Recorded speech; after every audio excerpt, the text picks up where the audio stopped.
वचन लिखा है, यहोवा परमेश्वर ने जितने बनेले पशु बनाए थे उन सब में सर्प दूरत था। उसने स्त्री से कहा, क्या सच है कि परमेश्वर ने कहा तुम इस वाटिका के किसी वृक्ष का फल न खाना। जो आज का हमारा वचन है, हम सीखेंगे कि शैतान किस तरह से हमें गिराता है और हम कैसे शैतान को अपने ऊपर अधिकार देते हैं।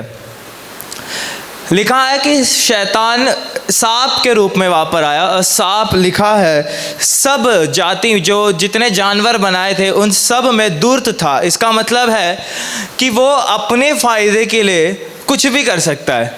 उसको ये नहीं फ़र्क पड़ता कि क्या सही है क्या गलत है। अपने फ़ायदे के लिए, खुद को कुछ पाने के लिए, खुद की खुशी के लिए वो कुछ भी कर सकता है। और वही चीज़ वो हवा के पास जाकर कहता है। हम जानते हैं कि हवा को परमेश्वर ने कहा था कि तू सारे फल को खा सकती है लेकिन एक फल को छोड़कर।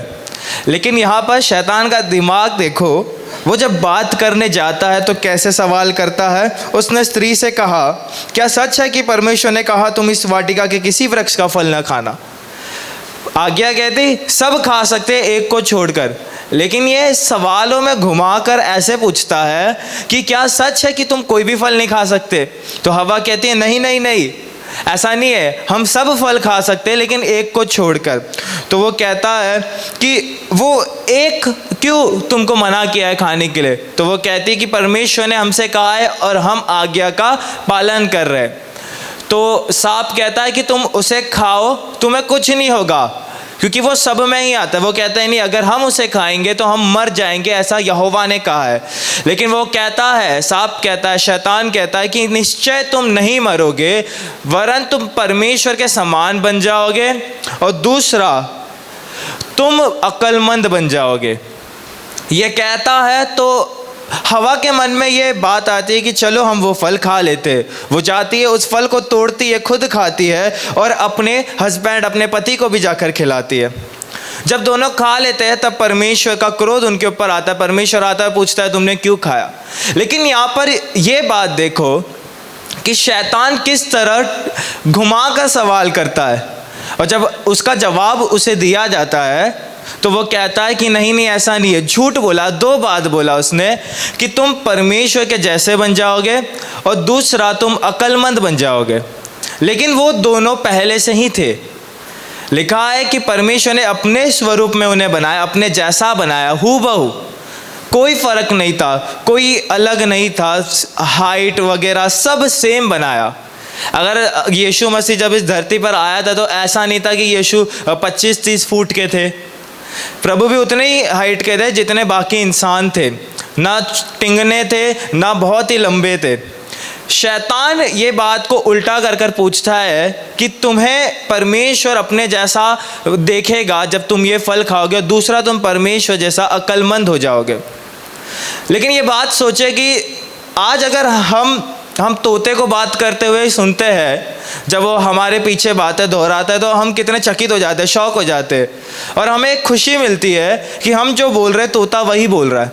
लेकिन कभी ऐसा हो कि तोता वो बोलने लग जाए, वो भाषा बोलने लग जाए तो हमारे घर में ना तो किसी को आती है ना तो वो किसी को बोलते हुए सुना है, तो तब हमें डर लगेगा कि क्या हमारे घर पर कोई आया था जो गैर भाषा बोल रहा है। अगर मेरे घर पे जो तोता है वो अचानक फारसी बोलने लग जाए या अरबी बोलने लग जाए या फिर हरियाणवी भाषा बोलने लग जाए तो मुझे तो डर लग जाएगा, क्योंकि वो भाषा ना मुझे आती है, ना मेरे घर पे किसी को आती है, ना हमारे घर पे जितने आते जाते उनको किसी को आती है, तो हम डर जाएंगे।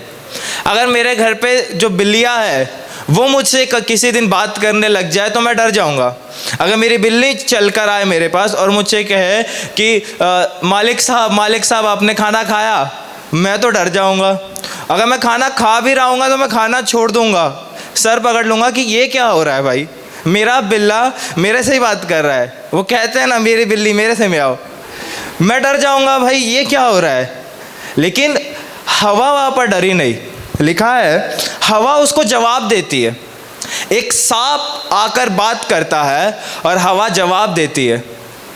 ये बात सोचने लायक है कि कोई जानवर से बात कर सकता है क्या, और क्या कोई जानवर बात कर सकता है क्या? बहुत मुश्किल है। और ऐसा भी नहीं था कि उस समय अदम और हवा ऐसे थे कि वो कोई भी जानवर से बात करते थे, ऐसा नहीं था। लेकिन फिर भी जब हवा के पास शैतान आता है एक सांप के भेष में, तब हवा को कोई फर्क नहीं पड़ता है और वो उसके सवालों का जवाब देती है। दूसरा, वो जो कहता है उसको करती भी है। तीसरा, वो खुद तो कर चुकी, अब अपने पति से भी करवाती है।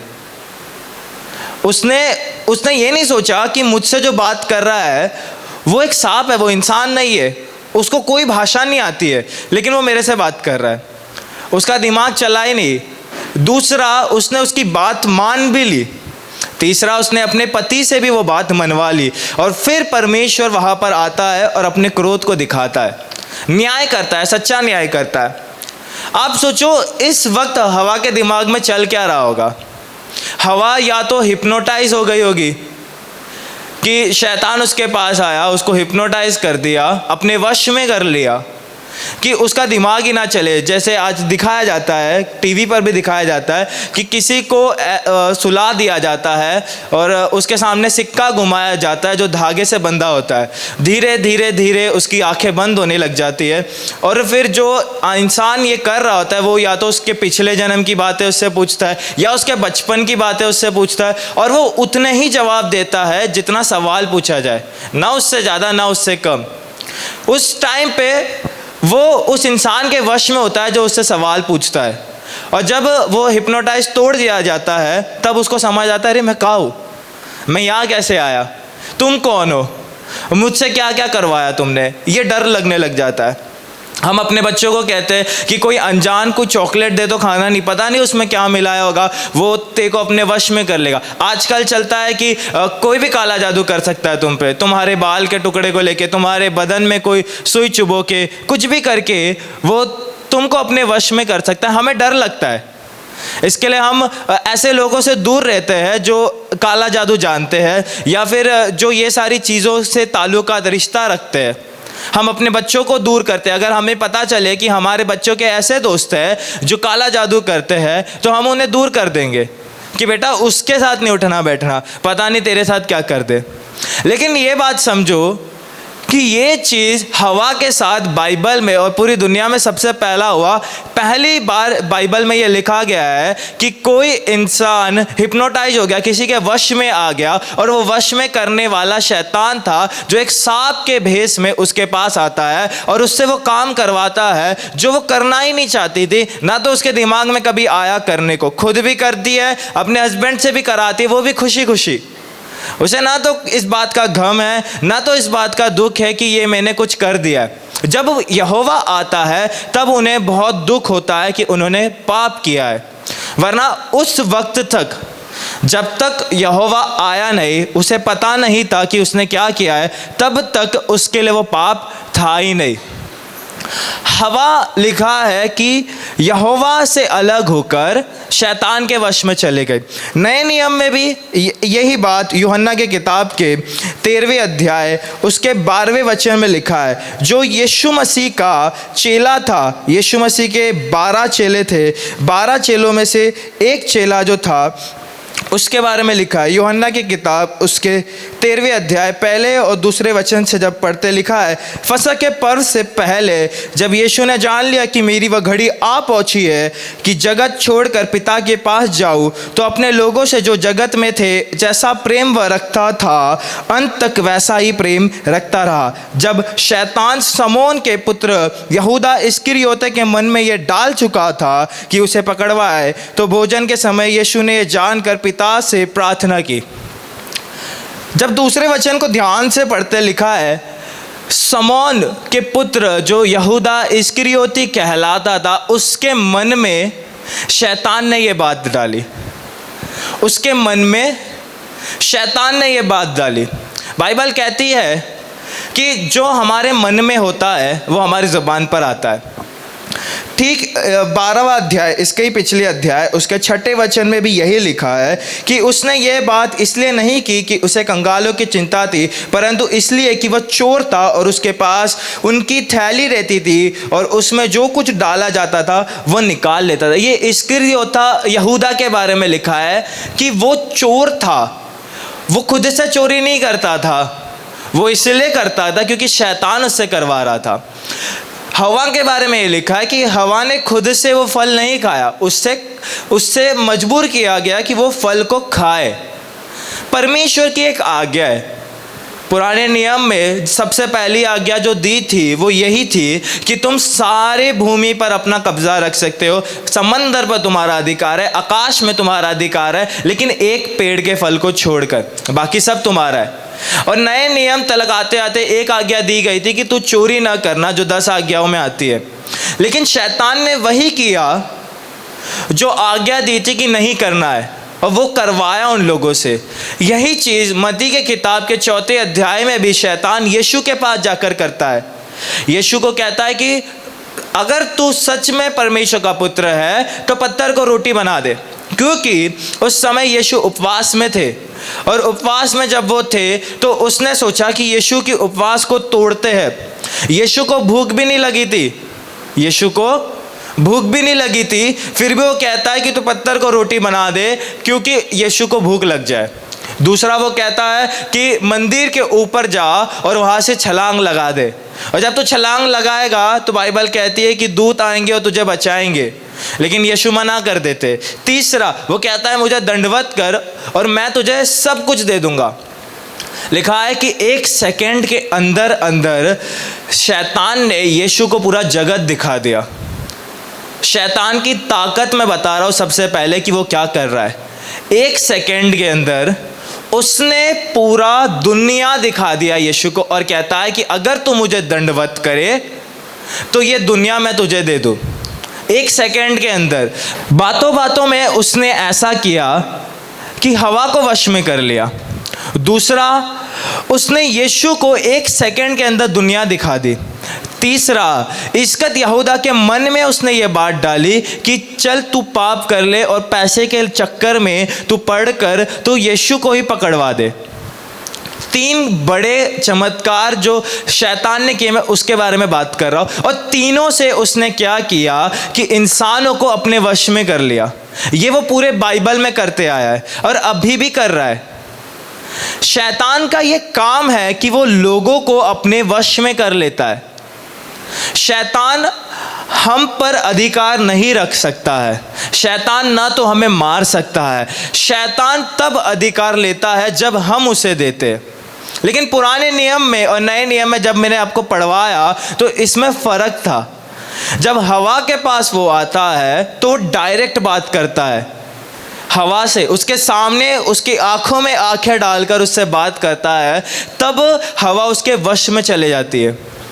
लेकिन नए नियम में जब यहूदा के साथ ये किया जाता है तब ऐसा होता है कि वो डायरेक्ट बात नहीं करता है, उसके मन में बातें डालता है कि वो उसके वश में चले जाए, जो कि हुआ। पतरस के साथ भी वो यही करता है, पतरस भी उसके वश में चले जाता है। बाइबल में जितने लोगों के बारे में लिखा है कि वो पाप में गिरे, वो शैतान के वश में चले गए। दाऊद के साथ भी उसने ये किया, दाऊद को भी अपने वश में कर लिया। बाइबल में इतने बड़े बड़े लोग जो पाप में गिरे, वो कैसे गिरे कि शैतान उन्हें अपने वश में कर लेता, अपने काबू में कर लेता, उन्हें हिप्नोटाइज कर लेता। सिम्पसन जो इतना महान इंसान था, जो लाखों के लोगों को अकेले मार सकता था, उसको वश में कर लिया उसने। बड़े बड़े नबियों को अपने वश में कर लिया, हजारों नबियों को अपने वश में कर लिया। बहुत कुछ उसने किया है। अगर आज हम देखते हैं तो शैतान ने ये काम बंद नहीं किया है। शैतान आज भी ये काम कर रहा है। शैतान लोगों को अपने वश में कर रहा है। अगर आप अपनी ज़िंदगी देखें, बाइबल कहती है कि जैसे मैंने पहले कहा कि आपके मन में जो बात रहेगी ज़बान पे भी वही आएगी। तो शैतान क्या करता है? मन को टारगेट करता है या दिमाग को टारगेट करता है। दिलों में बात डालेगा या दिमाग में बात डालेगा कि आप उसे शरीर में करो। बाइबल कहती है कि आपका स्वर्ग या नरक जाना आपके आत्मा के ऊपर है। आपका आत्मा या तो स्वर्ग जाएगा या तो नरक जाएगा, शरीर नहीं जाएगा, आत्मा जाएगा। लेकिन उसका फैसला कौन करेगा? हमारा शरीर। हमारा शरीर जो काम करता है वो इस बात को निश्चय करेगा कि या तो हम स्वर्ग जाए या तो हम नरक जाए। जानने वाला आत्मा है, लेकिन उसका फैसला हमारे शरीर के काम करेंगे। और हमारा शरीर किसके हिसाब से चलता है? हमारे दिमाग के हिसाब से। तो शैतान कहाँ टारगेट करता है? हमारे दिमाग को, इसीलिए कि वो आत्मा को भी नाश करे और शरीर को भी नाश करे। वो सीधे सीधे आपके आत्मा को नाश नहीं कर सकता है, केवल यहोवा।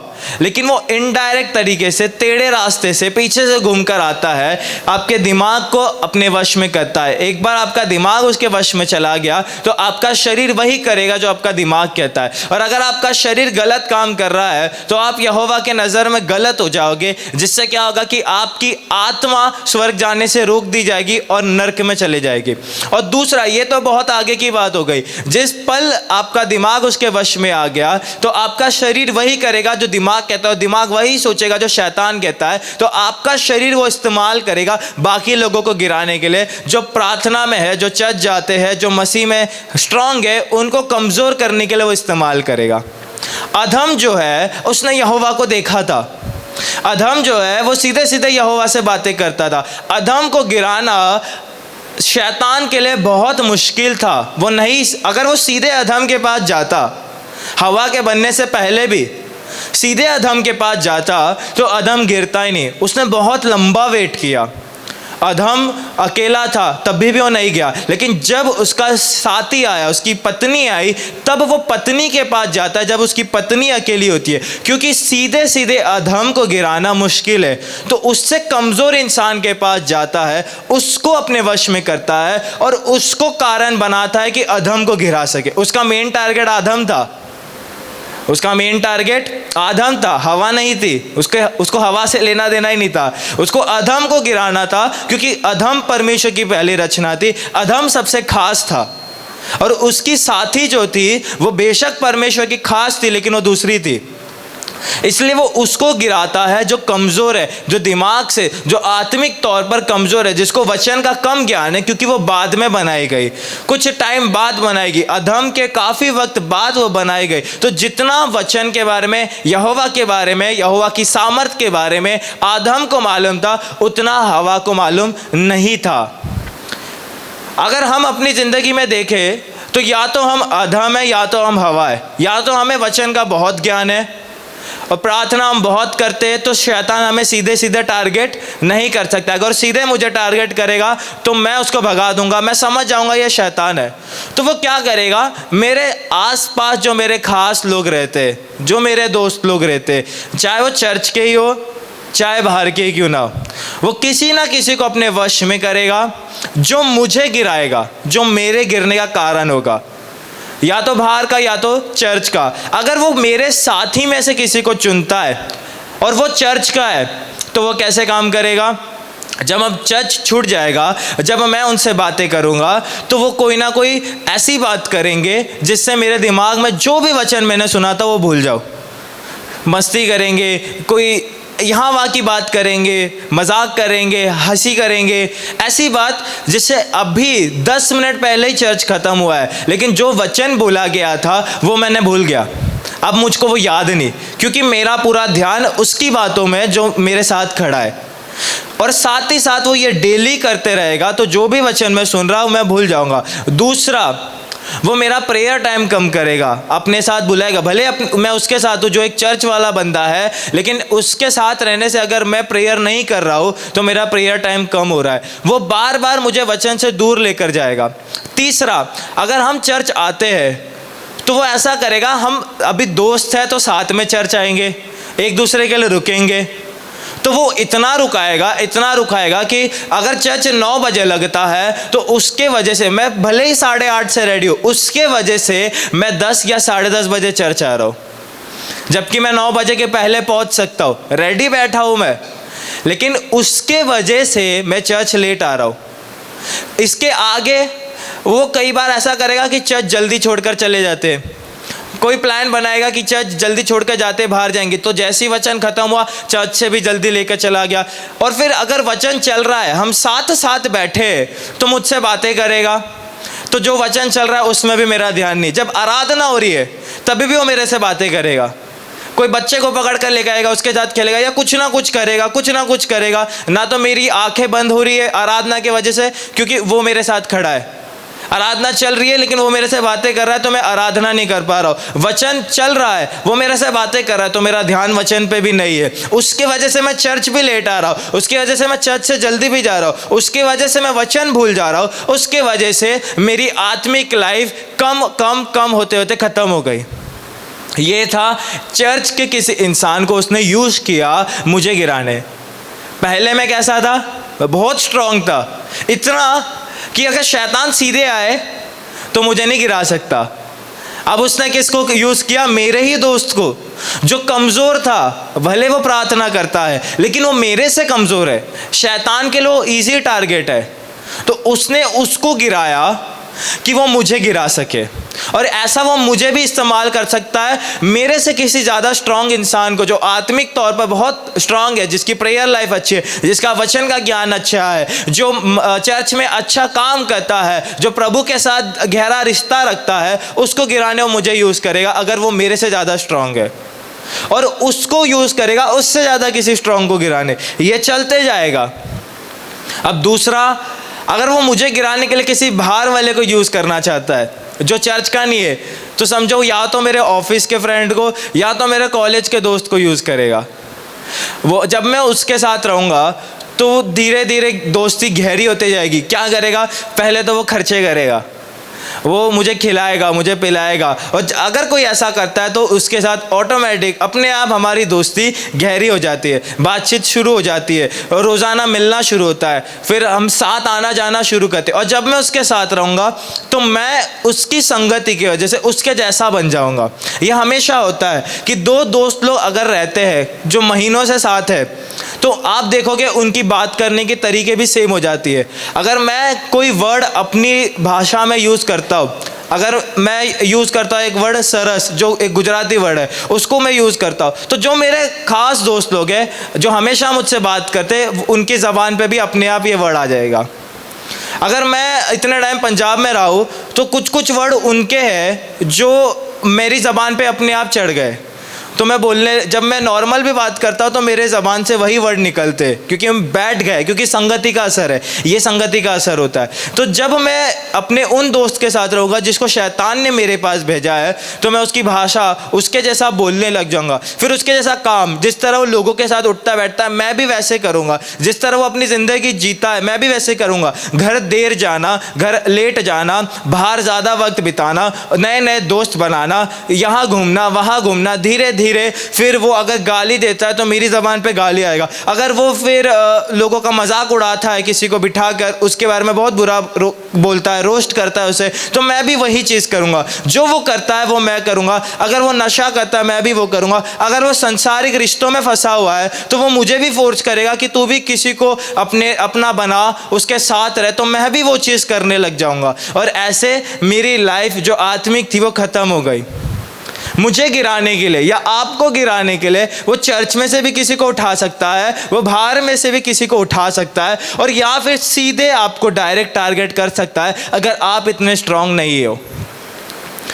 वो किस तरह हमें टारगेट करता है? हमारे मन में बातें डालकर, ये उसका काम है। बाइबल कहती है कि दूसरा कुरिन्थियों की किताब के 11वें अध्याय उसके 3 वचन में कि शैतान हमारे विचारों को खराब कर देता है, क्योंकि बाइबल पहले ही कहती है कि जो मन में आता है इंसान वही बोलता है। अगर मन का भंडार भला है, अच्छा है, तो मेरी ज़बान अच्छी रहेगी। अगर मेरी सोच बुरी है, अगर मेरा मन का भंडार बुरा है, गलत है, तो मेरी ज़बान भी बुरी और गलत हो जाएगी। और बाइबल कहती है कि तुम्हारी ज़बान से निकले हुए हर एक शब्द का लेखा लिया जाएगा। हर एक शब्द जो तुम बोलते हो वो ये तय करेगा, मत्ती की किताब में लिखा है कि वो ये तय करेगा या तो तुम दोषी हो या तो तुम निर्दोष हो। ये मेरी ज़बान तय करेगी। जब मैं स्वर्ग जाऊंगा सिर्फ ये नहीं दिखाया जाएगा कि मैंने क्या क्या काम किया शरीर में, ये भी दिखाया जाएगा कि मैंने क्या क्या बोला है। 3 लोगों के बारे में मैंने बहुत अच्छे से समझाया, हवा, और दूसरा यीशु, और तीसरा इस्करियोती यहूदा। तीनों में से 2 लोग गिराए गए, एक बच गया जो था यीशु। यीशु ने ऐसा क्या किया? यीशु ने वो किया जो आज हमें करना है, जो हम सीखते, वचन का इस्तेमाल करके उससे युद्ध करना और उसको हराना। क्या होता है कि शैतान अगर मेरे मन में कब्जा करना चाहता है तो छोटी छोटी चीज़ों से करेगा, छोटी छोटी बातों से करेगा, अपने वश में। याद रखो मैं ये बात कर रहा हूँ कि वो हिप्नोटाइज करता है। कई बार ऐसा होता है कि मसीहियों को पूछा जाए तो उनका जवाब क्या होता है कि हम पता नहीं, जब पाप करते हैं अपने आप मुंह से बुरा निकल जाता है, अपने आप मुंह से श्राप निकलता है, अपने आप मुंह से गाली निकलती है। मैं रोज़ प्रार्थना करता हूँ और रोज़ सोचता हूँ कि मैं ये चीज़ नहीं करूँगा, लेकिन वो अपने आप हो रहा है। और अगर कोई नशा करता है तो वो उसका क्या जवाब होता है? पता नहीं क्या होता है, अपने आप जब मुझे ठेका दिखता है तो मैं उसकी तरफ जाता हूँ और मैं पी लेता हूँ, और उसके बाद मुझे अक्ल आती है, अरे मुझे नहीं करना था। क्योंकि जितना वक्त वो ये कर रहा था वो शैतान के वश में था। उसको यही नहीं पता कि ये सही है कि ये गलत है, बस वो कर रहा है, बस वो कर रहा है। जिस तरह इंस्टाग्राम अगर हम खोलते हैं और उसका एक्सप्लोर सेक्शन में हम जाते, पता नहीं 3 घंटे 4 घंटे कैसे निकल जाते, स्क्रॉल करते करते, रील्स देखते, पोस्ट देखते देखते इतना वक्त निकल जाता है, और उसके बाद एहसास होता है कि अरे 12 बजे लिया था फ़ोन, 3:30 बज गए, इतना टाइम चला गया। क्योंकि हम उसके वश में हो जाते। हमारा माइंड ना तो टाइम देखता है, ना तो हमारे बदन में कहाँ दर्द हो रहा है, हम कैसे बैठे, कैसे लेटे हुए, कुछ नहीं देखता है। सिर्फ हमारा पूरा ध्यान वहाँ होता है जो हम फ़ोन में देख रहे हैं। अपने आप हो रहा है, अपने आप हो रहा है, अपने आप हो रहा है। लोगों को पूछो तो कहते हैं हफ्ते के सारे दिन हम जल्दी उठते हैं, संडे ही पता नहीं, रात को कितनी भी जल्दी सो जाए हम उठते लेट ही है। और उठ भी जाए तो कैसे ना कैसे कुछ ना कुछ करते करते पता नहीं टाइम ज़्यादा हो जाता है। हर दिन अगर हम नहाने 5 मिनट लगाते तो संडे वाले दिन 15 से 20 मिनट हो जाते वही काम करने के लिए। अगर हम जो स्त्रियाँ बर्तन धो के आती है वो 15 से 20 मिनट में बर्तन धोते हैं, तो उस दिन संडे वाले दिन, चर्च वाले दिन 45 मिनट 50 मिनट लग जाते वही काम करने जो रोज़ाना वो 15 मिनट में कर देते थे।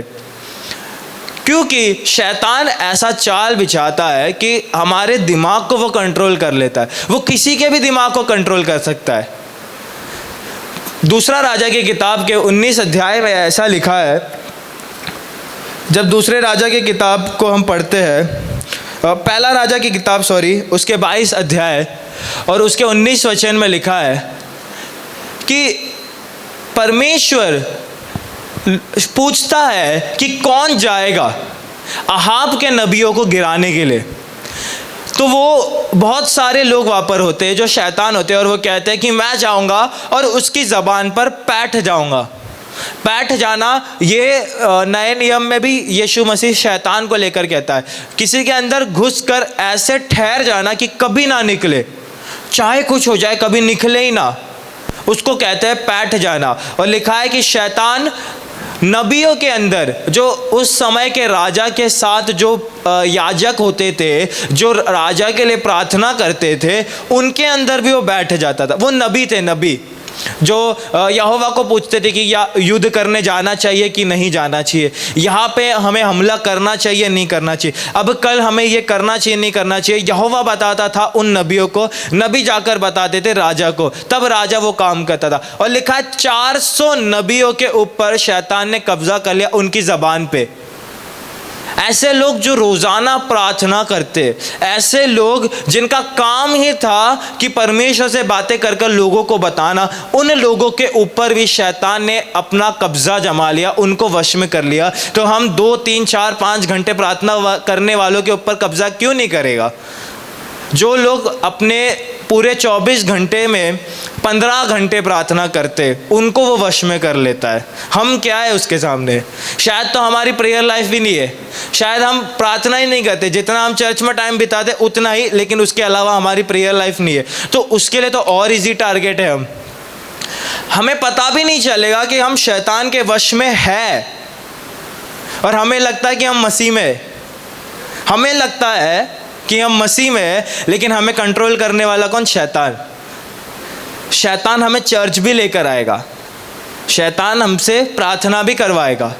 जैसे मैंने कहा कि अगर मुझे गिराना है तो वो मेरे दोस्त को इस्तेमाल करेगा जो चर्च का ही है, और कैसे कैसे इस्तेमाल करेगा मैंने ये भी बताया। तो उसके लिए वो उस इंसान को चर्च लेकर ही आएगा, कैसे ना कैसे वो लेकर आएगा कि उसको, अगर वो आया तो वो मुझे गिरा सकता है, मुझे गिराने के लिए वो उस इंसान को लेकर आएगा ही आएगा। शैतान के चाल को समझना हमारे लिए बहुत ज़रूरी। अगर हमें यही नहीं पता कि मेरा दुश्मन कितना ताकतवर है तो मैं उससे लड़ूंगा कैसे? अगर मुझे यही नहीं पता शैतान कैसे काम करता है तो मैं उसके खिलाफ खड़े कैसे रहूँगा? हम हमेशा कहते हैं कि शैतान के सारी योजनाओं को कैंसिल करते हैं, शैतान के बंधनों को तोड़ते हैं, और गंदी दुष्ट आत्मा जो काम करती है उसे निकालते हैं, उसे हटाते हैं यीशु के नाम से। लेकिन अगर हमारे दिमाग में ही शैतान बैठा हुआ है तो वो कैसे निकलेगा? हम कैसे पता लगाए कि क्या मैं आज जो कर रहा हूँ वो शैतान के कहने से कर रहा हूँ, क्या यीशु के कहने से? हम में से ऐसा कोई नहीं है जो ये कह सकता है कि ना तो मैं शैतान की सुनता हूँ ना तो मैं यीशु की सुनता हूँ, मैं सिर्फ अपनी सुनता हूँ। क्योंकि बाइबल कहती है अगर तुम यीशु के नहीं तो तुम सीधे सीधे शैतान के हो। चाहे आप नास्तिक हो, चाहे आप चर्च आने वाले हो, चाहे नहीं आने वाले हो, चाहे आप कैसे भी हो, अगर आप यीशु की नहीं सुनते तो सीधे आप शैतान की सुनते। क्योंकि हमारे पास दो ही ऑप्शन है, दो ही चुनाव है हमारे पास, या तो ये या तो वो। तीसरा है ही नहीं कि हम कह सकते कि हम अपने मन की कर रहे। ऐसा कोई कह नहीं सकता ना तो मैं पापी हूँ ना तो मैं पवित्र हूँ, मैं बीच में हूँ। या तो हम पवित्र है या तो हम पापी है, या तो हम सही है या तो हम गलत है, बीच में कोई नहीं है कि ना तो मैं गलत ना तो मैं सही। मैं अपना आप ही हूँ, मैं जो हूँ मैं वही हूँ, मैं ऐसा ही हूँ, मेरी नज़र में ये सही। ऐसा हो ही नहीं सकता। जो परमेश्वर की नज़र में सही है अगर हम वो कर रहे हैं तब हम सही, परमेश्वर की नज़र में धर्मी है। लेकिन अगर हम वो नहीं कर रहे, हम शैतान के काम को कर रहे और ये कह रहे हैं कि हाँ मेरी नज़र में ये सही है, तो हम शैतान की सुन रहे हैं। हमारे दिमाग में जो ख्याल आते हैं, हमारे दिमाग में जो सोच आती है, हमारे दिमाग में जो काम आता है वो या तो परमेश्वर कहता है या तो शैतान कहता है, और हमारे पास चुनाव होता है कि इन दोनों में से एक चुनकर मैं कर लूँ। अगर सोचो, जिस तरह मैंने कहा कि संडे वाले दिन ही आपकी नींद लेट खुलती है, संडे वाला दिन ही आपके सारे काम देरी से होते हैं, संडे वाले दिन ही कुछ ना कुछ होकर टाइम ऐसे चले जाता है कि चर्च का टाइम निकल जाता है और आप चर्च लेट पहुंचते हो। और कई बार ऐसा होता है कि परमेश्वर के दास पास्टर साहब कोई काम देते हैं हमें कि बेटा आपने अब से ये करना है, तो हर संडे आप ये करना, तो हम हाँ कहते हैं, और क्या होता है कि अगले संडे ही हम चर्च नहीं आते। मैंने जैसे पिछले हफ्ते कहा था कि सुबह के चर्च में अगर किसी को बोलो कि आपने आकर लोगों को लाइन में बिठाना है, आपने लोगों को सही बिठाना है, ये आपका काम है, आप हर संडे करना, और अगले संडे वो चर्च नहीं आते, और उसके अगले संडे वो शाम को चर्च आते। शाम को अगर किसी को ये काम दे दो तो वो अगले संडे सुबह आएगा या तो आएगा ही नहीं। कैसे हो रहा है ये सब? हम अपनी मर्जी से तो नहीं कर रहे, शैतान करवा रहा है, क्योंकि शैतान चाहता है कि हम चर्च से दूर हो जाए। शैतान चाहता है कि परमेश्वर का दास जो हमें काम देता है हम वो काम ना करें। शैतान चाहता है कि हम ये सब चीज़ से दूर हो जाए। कई बार ऐसा होता है कि लोगों को समझाओ कि बोलो आप चर्च आओ, आप चर्च आओ, लेकिन उनका चर्च आने का मन ही नहीं होता है। बीमारी में है, कर्जा में, सब प्रॉब्लम में, लेकिन फिर भी चर्च नहीं आएंगे। उनको ये भी पता है कि पहले जब मैं चर्च जाता था तब ये सारी प्रॉब्लम से मैं आज़ाद हो गया था, बीमारी नहीं थी, कर्जा नहीं था, प्रॉब्लम नहीं थी, सब ठीक था। लेकिन अब फिर से अगर मेरे ऊपर ये प्रॉब्लम आई है, इसलिए आई है कि मैंने चर्च छोड़ दिया है, तो पास्टर कहते हैं आप आओ, या चर्च के लोग जो उनके घर प्रेयर चलाने जाते वो कहते हैं आप चर्च आओ, लेकिन वो आते नहीं है, जानकर भी नहीं आते, क्योंकि उनका दिमाग शैतान के वश में। उनका दिमाग के ऊपर जो कंट्रोल कर रहा है वो शैतान है। शैतान अपने हिसाब से उस इंसान को चला रहा है। इसलिए कई बार क्या होता है, जब मेरे को लगता है कि ये इंसान नहीं सुनेगा तो मैं छोड़ ही देता हूँ कि भाई तू रह, कितनी प्रार्थना करो, कई लोगों को उनके ऊपर प्रार्थना कर करके शैतान को निकालो, प्रार्थना कर करके शैतान को निकालो, फिर से जाकर अपने अंदर शैतान बुला लेते हैं। तो हम क्यों प्रार्थना करें भाई, हम छोड़ देते। मैं खुला बोल रहा हूँ, मैं छोड़ देता हूँ। जिनको बार बार समझाओ वो नहीं समझते तो कितना समझाएंगे। बाइबल कहती है कि अगर वो लोग नहीं मानते हैं तो उनके फाटक से बाहर निकलना, अपने पैर को झाड़ देना और दोबारा पलट कर नहीं देखना। माफ़ करने के लिए लिखा है कि 7 का 70 गुना माफ़ करने के लिए। लेकिन अगर कोई वचन मानता ही नहीं तो उसके लिए ये लिखा है कि अगर वो वचन नहीं मान रहा, तुमने कोशिश की, समझाने की कोशिश की और वो बार बार अपने आप को शैतान के हक में दे रहा है तो उसको छोड़ दो। कोई फ़ायदा नहीं है उसके सामने बोल के, कोई फ़ायदा नहीं उसको समझा के, कोई फ़ायदा नहीं उसको कितना भी आप प्रेयर करो, कितना भी बाइबल समझाओ, 1000 लोग जाओ, 10 लोग जाओ, पास्टर खुद चले जाए, लीडर्स चले जाए, वर्शिप टीम चले जाए, उसके घर पे प्रेयर कर ले, उसके ऊपर तेल लगा दे, उसके ऊपर हाथ रख कर प्रेयर कर दे, कुछ नहीं बनेगा। चाहे वो दुनिया में किसी भी पास्टर के पास जाए, अगर वो शैतान के वश में खुद को अपने आप से शैतान को अपना हक दे रहा, अपना अधिकार दे रहा है, तो उसके ऊपर शैतान कंट्रोल कर चुका है, बैठ गया है। और यहोवा चाहता ही नहीं कि अब उसके अंदर से निकले, तो हम कितनी भी प्रार्थना करें वो नहीं निकलेगा। जिस तरह अभी हमने जो वचन पढ़ा पहला राजा की किताब कि उसमें यहोवा ने खुद बोला कि कौन जाएगा, शैतान को पूछता है, जो शैतान की इतनी बड़ी फौज थी उनमें से पूछता है कि कौन जाएगा और उनके अंदर पैठ जाएगा कि वो अहाब राजा को गिरा दे झूठ बोलकर। तो एक कहता है हाँ मैं जाऊंगा, और वो 400 नबियों के ऊपर जाकर बैठ जाता है, और जो भी वो बोलता है राजा को लगता है कि यहोवा कह रहा है, लेकिन वो यहोवा नहीं कह रहा, वो शैतान कह रहा है। शैतान ने ये काम सबसे पहले कहाँ किया? स्वर्ग में किया। स्वर्ग में 1/3 स्वर्गदूतों को लेकर वो आ गया। सबसे पहला अगर उसने किसी के दिमाग को साफ किया, ब्रेन वॉश किया, किसी को हिप्नोटाइज किया, अपने वश में किया है, तो वो खुद स्वर्गदूत थे। 3 मुख्य स्वर्गदूत के बारे में हम सीखते हैं, मिकाएल, गैब्रियल और लूसीफर। मिकाएल वो लोग थे जो तलवार लेकर खड़े रहते थे, सिपाही थे। गैब्रियल वो लोग थे जो परमेश्वर का वचन यहाँ से वहाँ पहुँचाते थे। जैसे लिखा है कि एक दूत मरियम के पास आकर उसे कहता है कि तू गर्भवती होगी, वगैरह वगैरह, जो जितने भी बार लिखा है कि उसके पति के पास भी दूत आता है, या बाइबल में जहाँ कहीं लिखा है दूत आया, वो गैब्रियल है। और जब अदन की वाटिका में लिखा है कि स्वर्गदूत तैनात हो गए, तो वो मिकाएल था। और लूसीफर का काम था वर्शिप करना। इन तीनों के अंदर हजारों की संख्या में छोटे छोटे स्वर्गदूत थे, ये उनके लीडर्स थे। और लूसीफर जिस ग्रुप का लीडर था उन सब को वो लेकर आ गया। अगर समझो 3000 स्वर्गदूत उस समय थे। 1000 का लीडर लूसीफर, दूसरे 1000 का लीडर गैब्रियल, तीसरे 1000 का लीडर मिकाएल। तो लूसीफर के अंडर जितने 1000 स्वर्गदूत आते थे वो पूरे 1000 को लेकर आ गया। उसने उन्हें भी हिप्नोटाइज यानी वश में कर लिया, यह कहकर कि यहोवा जो है हमारे साथ गलत कर रहा है, मेरी महिमा मुझे देता नहीं है, मैं जो आराधना करता हूँ, मैं जो इतना काम करता हूँ, वो मुझे मेरी महिमा देता नहीं है, इसलिए आओ हम अलग हो जाते हैं, आओ हम अपनी फौज बनाकर उसके खिलाफ युद्ध करते हैं। और जब वो जाता है तो यहोवा उसे वहाँ से धकेल देता है और वो सीधे धरती पर आकर गिरता है और यहाँ का वो राजा बनकर बैठ जाता है। बेताज बादशाह, वो यहाँ का राजा है नहीं, लेकिन वो सोचता है कि मैं यहाँ का राजा, और अपने कामों को करता है। सबसे पहले स्वर्गदूतों के दिमाग को उसने खाली किया अपनी बात भरकर, फिर हवा के दिमाग को खाली किया। हवा से जितने इंसान आते थे सभी के दिमाग को वो खाली करता, अपनी बात डालता। जो उसकी बात को मान लेते वो उसके हो जाते, जो नहीं मानते उनको वो कुछ ना कुछ करके परेशान करते रहता, तब तक जब तक वो प्रार्थना करके या तो शैतान को निकाल ना दे या तो वो उसको अपने ऊपर काबू ना दे दे। तो हमारे बारे में भी सोचो, खुद के बारे में सोचो कि क्या शैतान मेरे ऊपर भी कब्जा कर रखा है? क्या मैं उसके वश में तो नहीं? कि अगर समझो यहाँ से बोला जाता है कि अब हम खड़े होकर आराधना करते, तो लोग खड़े नहीं होते। बदन में कोई प्रॉब्लम नहीं है, लेकिन मन में आता है यार हम नहीं खड़े होंगे, क्या करना है, बैठे बैठे आँख बंद करते और आराधना अटेंड करते, आराधना में शामिल रहते। जब बोलो हाथ उठाना है, हाथ में कोई प्रॉब्लम नहीं है, लेकिन उठाना नहीं है, क्योंकि मन में ऐसा है कि क्या करेंगे हाथ उठा के, ऐसे ही खड़े हो। जब बोलते गाना गाओ तो जबान नहीं खुलती है, चुप रहते, आँख बंद रहती है, क्योंकि मन में आ रहा है गा के क्या करना है भाई, रहन दो। जब बोला जाता है ताली बजाओ तो ताली नहीं बजाई जाती, ऐसा लगता है मन में आता है कि क्या करेंगे ताली बजा के, रहन दो। अगर बजाना भी है तो एकदम नाजुक हाथ से, एकदम कोमल हाथ से, प्यार से, एकदम आवाज़ ही नहीं आ रही।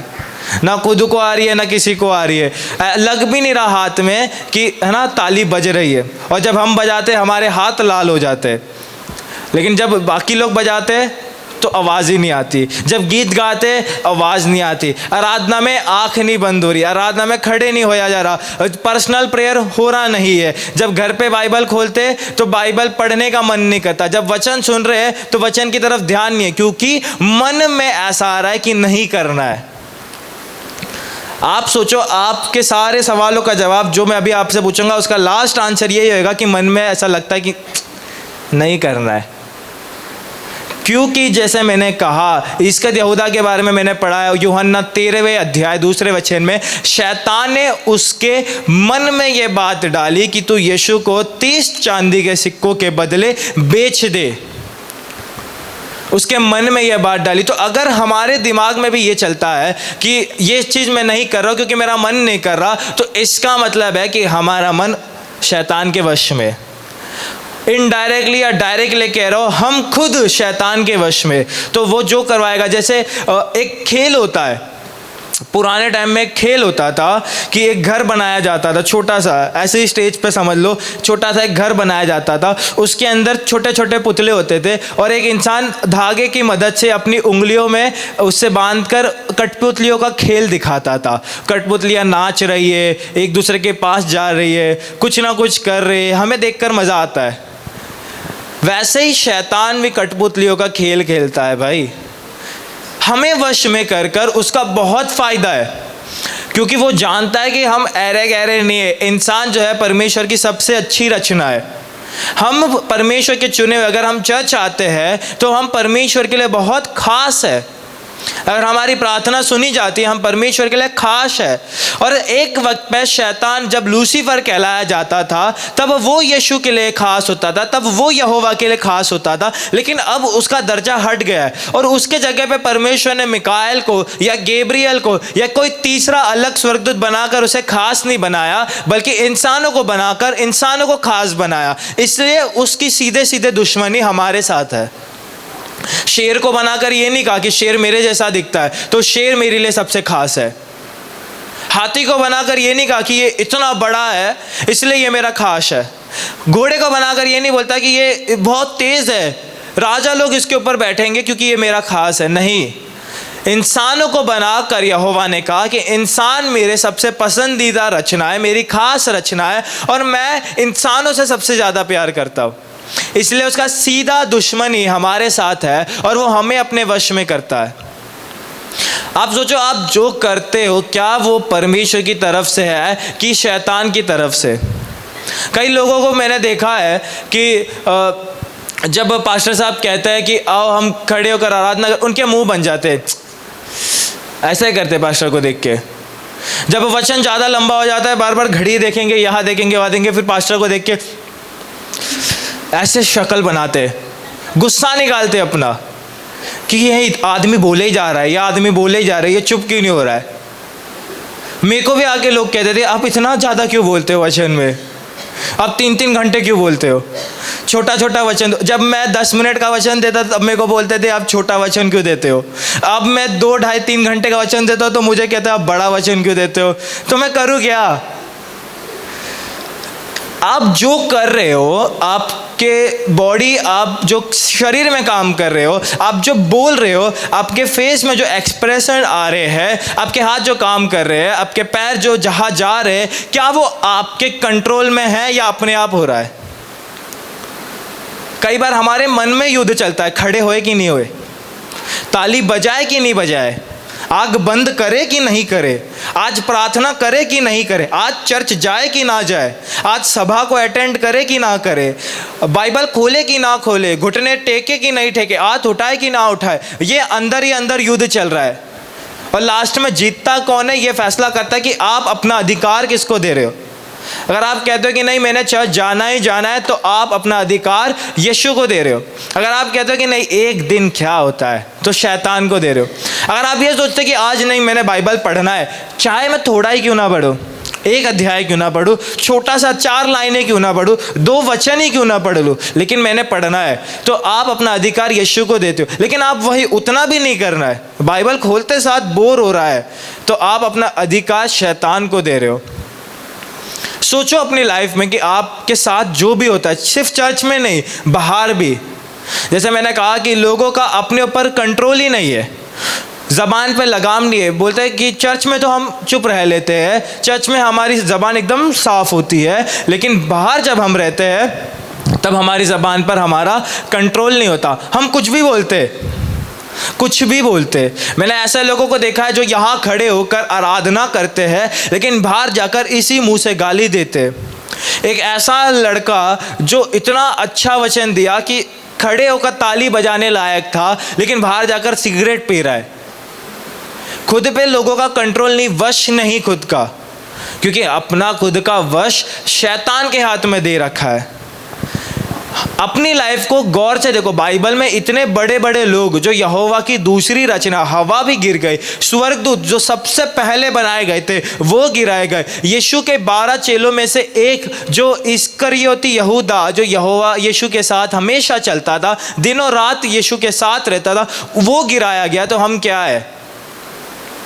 जो बाइबल में नबियों के बारे में लिखा है, घंटों प्रार्थना करते थे, कई बार हफ्तों हफ्तों उपवास करते थे, महीनों महीनों अपने आप को एक कमरे में बंद रखकर बस प्रार्थना करते थे। 40 दिन के बाद कमरे से बाहर आ रहे, 80 दिन के बाद कमरे से बाहर आ रहे, या पूरा साल वो प्रार्थना ही कर रहे, बस पानी पीकर जिंदा रह रहे। ऐसे लोगों को ऊपर भी शैतान ने अपना कब्जा बना लिया है। तो हम आधा 1, 2, 3 घंटा प्रार्थना करने वालों के लिए, उसके लिए कौन सी बड़ी बात है? अपनी लाइफ के ऊपर बहुत अच्छे से गौर दो कि आप क्या सोच रहे हो, आप क्या कर रहे हो, आपके दिमाग में क्या ख्याल आ रहा है, आपका मन क्या करने को कह रहा है, क्या वो शैतान की तरफ से, क्या वो यीशु की तरफ से। क्योंकि यही से आप पता लगा सकते हैं कि आप जो कर रहे हैं वो शैतान की मर्जी पूरी कर रहे या फिर परमेश्वर की। नहीं मन लगता लोगों का आराधना में, मन नहीं। मैंने ऐसे लोगों को देखा है, जब वर्शिप होती है तो बाइबल पढ़ते, और जब वचन बोला जाता है तो सॉन्ग बुक खोल के बैठे होते। अलग अलग काम कर रहे, कुछ ना कुछ कर रहे, लेकिन जो काम करना होता है उस पर उनका ध्यान नहीं है, जो मेन चीज़ करनी होती है उस पर ध्यान नहीं है। क्यों? क्योंकि हमारा कंट्रोल हमने शैतान को दे रखा है, वो हमको अपने वश में कर लेता है। धीरे धीरे धीरे वो अपना कब्जा हम पे बढ़ाते रहता है, अपना कब्जा हम पे बढ़ाते रहता है, अपना कब्जा हम पे मजबूत करते रहता है, और धीरे धीरे धीरे हम उसके पूरी तरह से हो जाते हैं। पूरी तरह से एक लाइफ में एक ऐसा टाइम आता है, बाइबल की ये भविष्यवाणी है जो 2 बार यीशु मसीह ने कही कि बहुत सारे जो पहले थे वो पीछे हो जाएंगे और जो पीछे थे वो पहले हो जाएंगे। यानी जिनका प्रेम आज बहुत ज़्यादा है, आगे जाकर उनका प्रेम ठंडा हो जाएगा, और आज जो ठंडे प्रेम वाले हैं उनका प्रेम आगे बढ़ जाएगा। यानी जो 10 साल, 2 साल, 6 साल से चर्च आ रहे हैं, एक टाइम पे ऐसा आएगा कि वो चर्च आना बंद कर देते, चर्च में काम करना बंद कर दे। जो इतने सालों से रोज कर रहे हैं, एक टाइम पे वो सब बंद हो जाता है। अब या तो सिर्फ चर्च आ रहे, या चर्च भी कभी कभार आ रहे, या चर्च भी लेट आ रहे। और जो लोग नए नए आए, जो पहले चर्च आते नहीं थे, यीशु को अच्छे से जानते भी नहीं, आज उनका प्रेम बहुत बढ़ गया है।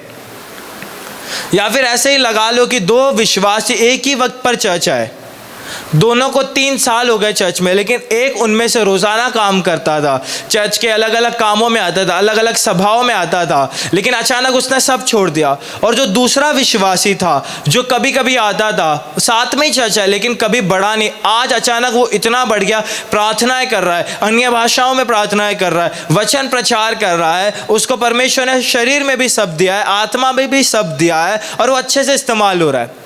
कई लोग जो पहले अन्य भाषा में प्रार्थना करते थे, आज उनको अन्य भाषा का एक शब्द भी नहीं आता है, एक वर्ड भी नहीं आ रहा है, क्योंकि उन्होंने अपना कंट्रोल यीशु के हाथ से निकाल कर शैतान को दे दिया है।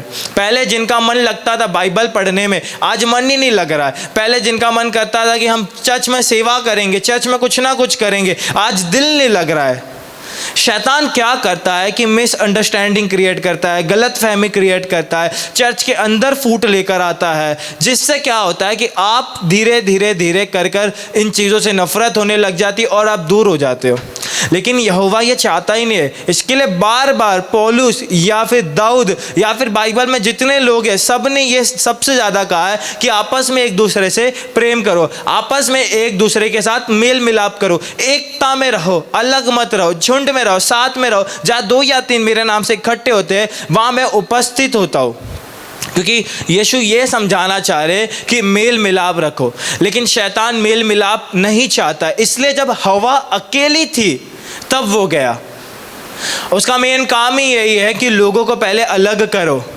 जब वो थोड़ा थोड़ा चर्च से दूर हो जाते, जब उनके मन में कोई ना कोई बात आती है, तब वो आता है। शैतान ने देखो कितने दिमाग को इस्तेमाल करके हवा से सवाल पूछता है कि क्या तुम कोई भी फल नहीं खा सकते? सब खा सकते, वो सब खा सकते, हर एक फल के ऊपर उनका अधिकार है, कुछ भी तोड़ कर खाओ, किसने नहीं पूछ रहा, एक फल को छोड़कर। और उस टाइम पे हजारों पेड़ थे, हजारों अलग अलग फल थे, आज भी है, लेकिन हम तक पहुंचते नहीं है। वैसे उस टाइम पे पूरा जंगल ही उनका था। जो फल तोड़कर खाना है खाओ, अच्छे अच्छे फल, छोटे बड़े मीठे रसीले, सब उनके पास था, बस एक नहीं था। तो क्या ही फर्क पड़ जाएगा? 1000 है भाई, एक के पीछे क्यों जाएंगे हम? 1000 है खाने को, तो 1000 भी अगर रोज रोज खाएंगे, साल में 365 दिन होते, 3 साल जब हो जाएंगे तब सारे फल खाएंगे, फिर वापस शुरू करो, तो रोज नया नया फल खा सकते। 1000 फल है, लेकिन शैतान क्या पूछता है? क्या एक भी फल नहीं है तुम्हारे पास खाने को? हमारे पास भी आता है। क्या चर्च में कोई तेरे से बात नहीं करता है? क्या चर्च में कोई तुझे पसंद नहीं करता है? क्या चर्च में कोई तुझे प्यार नहीं करता है? या परिवार को लेके, क्या तेरी मम्मी तुझसे प्यार नहीं करती? क्या तेरे पापा तुझसे प्यार नहीं करते? क्या तेरे परिवार, तेरे हस्बैंड, तेरी वाइफ, तेरे बच्चे तुझसे प्यार नहीं करते? तो वो बाहर प्यार ढूंढने को लगाता है, बाहर एक दोस्त बनाने को लगाता है। हमारे मन में ऐसे सवाल खड़े करता है, हमें लगता है कि वही सही है, और हम उसके चाल में फंस जाते हैं। दिमागी खेल खेलता है वो, दिमागी खेल। इसके लिए दाऊद कहता है कि यहोवा मैंने तेरे वचन को अपनी हृदय की पट्टियों पर लिख लिया है, अपने दिल में बसा लिया है कि शैतान अगर यहाँ हमला करे तो वो हार जाए। जैसे यीशु ने जो भी वचन वो बोलता था उसके खिलाफ दूसरा वचन बोलकर उसको भगा देता था। तो हमें आज वचन पता है, हमें महीनों से सालों से वचन का ज्ञान है, सुनते आए, लेकिन आज हम शैतान को हरा नहीं पा रहे, बल्कि उसको अपने ऊपर कब्जा दे रहे। कई बार होता है वो किसी को भी खड़ा कर सकता है, मेरे को गिराने के लिए वो किसी को भी खड़ा कर सकता है। अगर आप अपनी लाइफ में देखो, आपके माँ बाप आपके खिलाफ खड़े हो सकते हैं, कुछ ना कुछ। ऐसा नहीं कि वो सीधे सीधे आपको यीशु से दूर करेंगे, लेकिन कुछ उल्टा सीधा होगा और शैतान उसका फ़ायदा उठाएगा, क्योंकि ये कराने वाला भी शैतान है।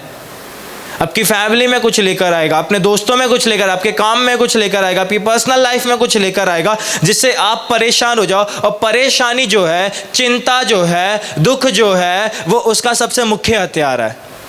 इसके लिए यीशु कहता है कि तुम्हें चिंता करने की ज़रूरत नहीं। एक दिन भी चिंता करके तुम अपनी ज़िंदगी को बढ़ा नहीं सकते हो, बल्कि घटा देते हो। तो चिंता मत करो, कल के लिए मत जियो, 1 साल बाद की ज़िंदगी मत जियो। आज का जो दिन है उसके लिए धन्यवाद करो और आज खुशियों से रहो। लेकिन हम महीनों बाद के लिए जीते हैं, आज मेहनत कर रहे कि एक टाइम के बाद हमारी ज़िंदगी अच्छी हो जाए। लेकिन प्रभु कहता है तुम्हारी ज़िंदगी अच्छी बुरी करने का हक मेरे पास है। अय्यूब को भी शैतान गिराया, हम इतना जानते हैं, लेकिन अय्यूब ने ऐसा काम किए कि यहोवा का कब्जा उसके ऊपर था, और जब तक यहोवा ने वो कब्जा तोड़कर शैतान को नहीं दिया, शैतान ने कुछ नहीं किया। क्योंकि जब तक हम यहोवा की आड़ में रहते हैं, भजन 91 में लिखा है, जो परम प्रधान की छाए हुए में बैठा रहता है, यानी यीशु के पास आता है, वह सर्वशक्तिमान यानी परमेश्वर के पास आता है। अगर हम परमेश्वर के कांटेक्ट में, उसके रिश्ते में, उसकी आड़ में, उसके पंखों तले रहते हैं, तो हमें कोई कुछ नहीं बिगाड़ सकता, हमारा कोई बुरा नहीं कर सकता। लेकिन अगर हम उससे बाहर आ जाते हैं, तब हमारे साथ बुरा होता है, तब हमारा जो कंट्रोल है वो शैतान के हाथ में चले जाता है। जब तक साउल राजा जो दाऊद के पहले राज्य करता था, जब तक वो यहोवा के सुनता था, तब तक सब एकदम सही था। लेकिन जब उसने परमेश्वर की बातों को सुनना छोड़ा, अपनी मन की मर्जी यानी शैतान उसके मन में जो डालता था वो करना पूरा किया, तो लिखा है कि यहोवा का हाथ शाऊल के ऊपर से हट गया। और जैसे ही यहोवा का हाथ शाऊल के ऊपर से हट गया, शैतान शाऊल के अंदर घुस गया। तब तक वो नहीं घुस सकता, तब तक वो बातें करता था, कानों में बोलता था जो हमारे मन में आता है, लेकिन हमारे अंदर नहीं आया अब तक। लेकिन अगर हम उसकी बातों को पूरा करने लग जाते हैं, रोज़ रोज़ उसकी बातों को ही पूरा कर रहे, और यहोवा का मन हमारे ऊपर से उठ गया और उसने अपना हाथ हमसे हटा लिया, तो शैतान अब हमारे अंदर आ गया है, हमारे अंदर आ गया, हमारे दिमाग पर कब्जा कर लिया है उसने। अब हमारा हाथ उठना नहीं उठना उसके हाथ में, हमारा चलना फिरना उसके हाथ में। वो जो चाहे वो करवा सकता है, जो चाहे वो बुलवा सकता है, कुछ भी करवा सकता है, वो हमसे कुछ भी करवा सकता है। एक अभी 2 हफ्ते पहले की एक वीडियो है जो भायंदर रेलवे स्टेशन की थी, कि स्टेशन पे बाप और बेटा चलते चलते जा रहे, अच्छे से चल के जा रहे, और दोनों ने, बेटे ने तो ईयरफोन लगा के वो गाने सुन रहा था। चलते चलते जाते वो स्टेशन में उतरते हैं, पटरी में उतर जाते हैं और आगे चले जाते हैं। 2 ही ट्रैक है, एक आने वाली ट्रेन की, एक जाने वाली ट्रेन की, और वो दोनों पटरियों के बीच में चल रहे होते। जब वहाँ से ट्रेन आती है और जब ट्रेन एकदम करीब आ जाती है और सीधा ट्रेन के सामने जाकर लेट जाते हैं और ट्रेन उनको कुचल कर चले जाती। ये रोज़ होता है। हम अपने आप को मार सकते हैं, शैतान हमें नहीं मार सकता है। वचन कहता है कि तुम्हारी उम्र यहोवा के हाथ में कि कितनी लंबी होनी है।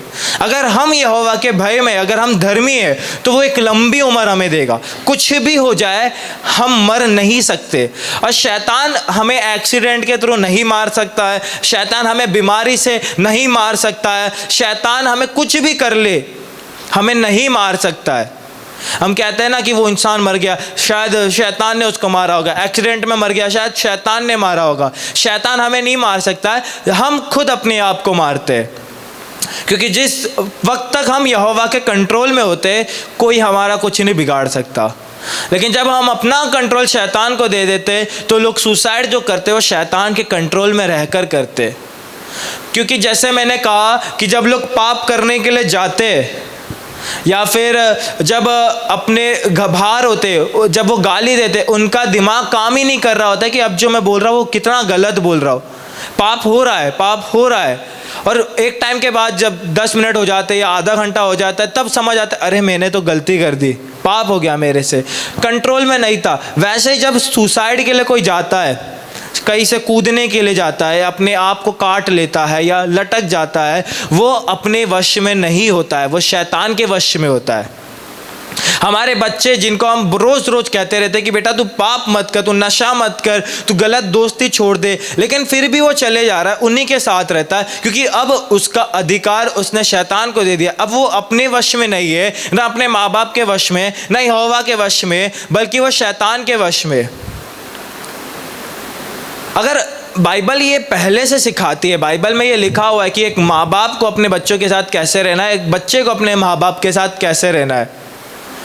जो बच्चे बिगड़ जाते हैं, जो गलत संगति में जाते हैं, कई बार बाइबल खुद ये कहती है कि जो माँ बाप होते हैं उनकी गलती होती है। बचपन से ही उन्हें चर्च नहीं लेकर आते, बचपन से उन्हें खुली आज़ादी देती है कि बेटा जिसके साथ जाना है जा। जब घर पे माँओं को काम करना होता है, हस्बैंड तो बाहर चले जाते हैं काम करने, जॉब पर रहते हैं, जब मम्मी खाना बनाती है या फिर बर्तन धोती है, कपड़े धोती है, घर साफ करना होता है, तो बच्चे को कहते हैं तू बाहर जा, अभी घर पे नहीं आना, 2 घंटे तक आना नहीं, तू जा। तो जब उसको ऐसा कह देते तो वो दोस्ती तो करेगा ही, किसी ना किसी के साथ तो घूमेगा ही। यहीं से शुरू होता है और वो दोस्ती के चक्कर में बहुत बुरे संगति में चले जाता है।